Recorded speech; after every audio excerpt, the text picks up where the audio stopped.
माननीय सदस्यों, భారీ హంగామా నిరసనలు నినాదాల నడుమ పార్లమెంటు వర్షాకాల సమావేశాలు ముగిశాయి. ఉభయ సభలను స్పీకర్ చైర్మన్లు నిరవధికంగా వాయిదా వేశారు. सदन की कार्रवाई अनिश्चित काल के लिए स्थगित की जाती है.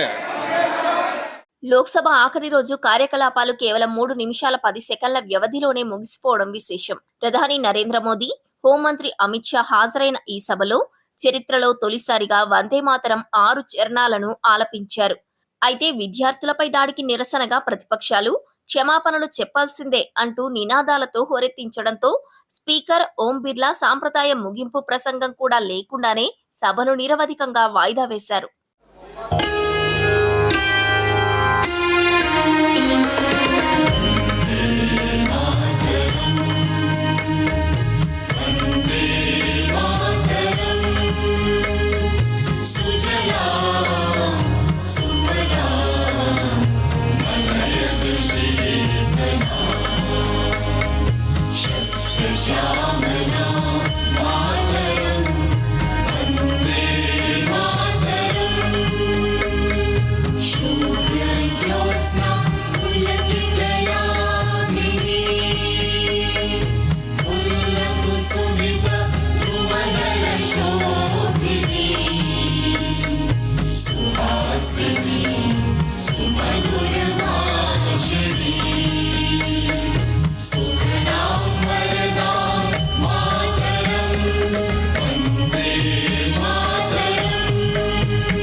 ఇక రాజ్యసభలో కూడా కాంగ్రెస్ బీజేపీ మధ్య మాటల యుద్ధం నడిచింది.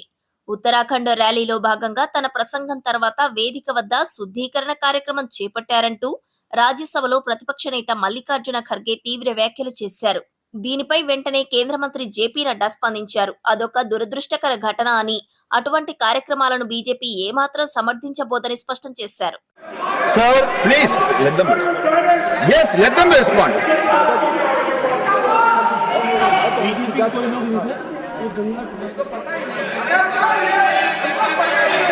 सर, जो माननीय खरगे जी ने कहा है, ये सच में बहुत ही दुखदाई विषय है और ये दुखदाई सिर्फ कांग्रेस पार्टी के लिए नहीं, ये दुखदाई हम सब के लिए है।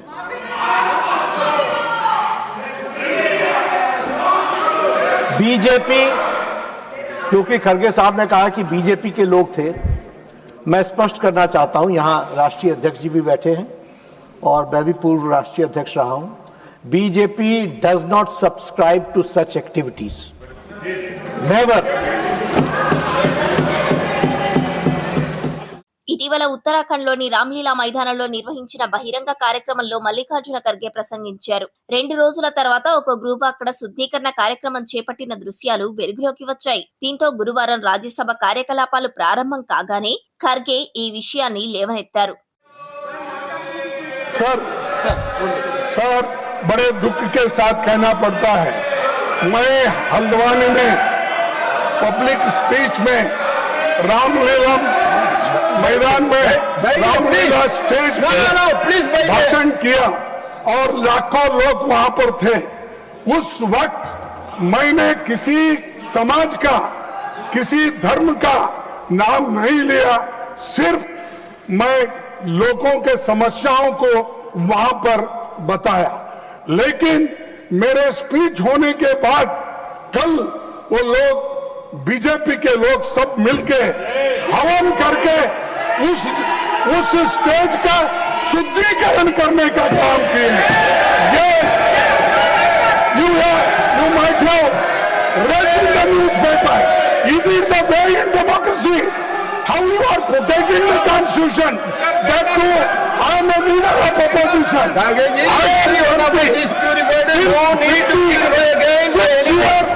I am serving. మరోవైపు నీటి వివాదం, జంతర్ మంతర్ నిరసనలపై విపక్షాల దాడికి హోంశాఖ మంత్రి అమిత్ షా గట్టి కౌంటర్ ఇచ్చారు. నీటి అంశంపై 24 గంటల పాటు సభలో చర్చకు ప్రభుత్వం సిద్ధంగా ఉందని, సభకు వచ్చి మాట్లాడాల్సిందిగా ఛాలెంజ్ విసిరారు. అయితే దీనిపై రాహుల్ గాంధీ స్పందిస్తూ, మాకు అమిత్ షా లెక్చర్లు అవసరం లేదు, అసలు విద్యార్థులపై దాడికి, లాఠీ చార్జ్కు ఆదేశాలు ఇచ్చింది ఎవరో సమాధానం చెప్పండి అని రాహుల్ ప్రశ్నించారు. Who shot those students? Who gave the order to shoot those students? Who blinded one of the students? Who shot one of the students in the ear? Who gave the order to beat the students with lathis, with nails? Who gave that order? That order was implemented by the Home Ministry. Delhi Police and RAC are both Home Ministry systems. Did Mr. Amit Shah give this order to shoot our children, or did he not? If he did, he should resign because he is culpable. And if he did not, he should resign because he is incompetent. ఈ సమావేశంలో Lok Sabha productivity కేవలం 19% కాగా రాజ్యసభలో 39% మాత్రమే నమోదైందని కేంద్ర మంత్రి కిరణ్ రిజిజు తెలిపారు. గందరగోళం నడుమే సుప్రీంకోర్టు న్యాయమూర్తుల సంఖ్యను 33 నుంచి 37కి పెంచే బిల్లు, జాతీయ చిహ్నాల గౌరవ bill, public examinations bill, Kerala పేరు మార్పు బిల్లు సహా మొత్తం 11 కీలక బిల్లులు ఉభయ సభల ఆమోదం పొందాయి. ప్రజా సమస్యలపై చర్చల కంటే రాజకీయ రగడే ప్రధానంగా సాగిన ఈ వర్షాకాల సమావేశాలు ముగింపులోనూ అదే తరహా ఉద్రిక్తతలకు వేదికగా నిలిచాయి. माननीय सदस्यों, कृपया अपने स्थान पर, सदन की कार्रवाई अनिश्चित काल के लिए स्थगित की जाती है.